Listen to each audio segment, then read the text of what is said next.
A wealthy man and his son loved to collect rare works of art. They had everything in their collection, from Picasso to Raphael, and often stood together admiring the works of the great artists. When the Vietnam conflict broke out, the son went to war. Several months later, the father received the heartbreaking news that his only son had been killed in battle while rescuing another soldier. One day, there was a knock at his door. A young man stood with a large package in his hands. He said, "Sir, you don't know me, but I am the soldier for whom your own son gave his life. He was carrying me to safety when a bullet hit him and he died instantly. He often talked about you and your love for art." The young man held out his package. "I'm not really a great artist, but I think your son would have wanted you to have this." Opening the package, the father's eyes welled up with tears as he saw how the young man had captured the personality of his son in the painted portrait. He thanked the young man and offered to pay him for the picture. "Oh no, sir," the young man replied. "I could never repay what your son did for me. It's a gift." The father hung the portrait over his mantle. Every time visitors came to his home, he took them to see the portrait of his son before he showed them any of the other great works he had collected. The man died a few months later, and an auction of his art collection was arranged. Many influential people gathered, excited over the prospect of seeing the great paintings and the opportunity of purchasing one. On the platform sat the painting of the sun. The auctioneer pounded his gavel. "We'll start the bidding with this picture of the sun. Who will bid for this picture?"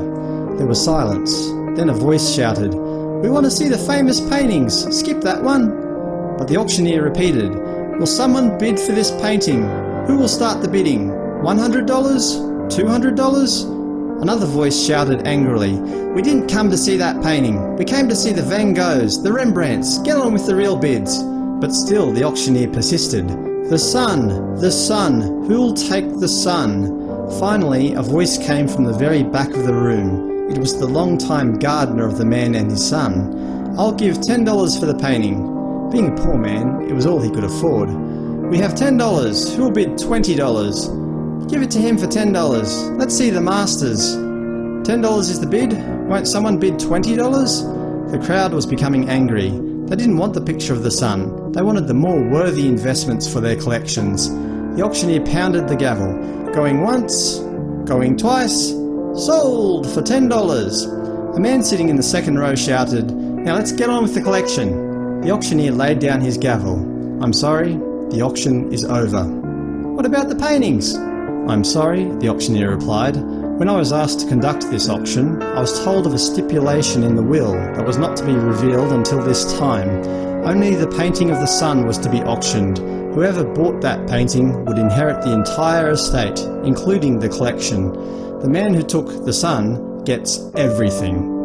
Nearly 2,000 years ago, God gave his Son, the Lord Jesus Christ, to die on a cruel cross.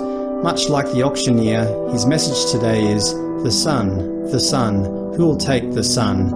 Because you see, whoever takes the Son gets everything. He that hath the Son hath life, and he that hath not the Son of God hath not life. 1 John 5:12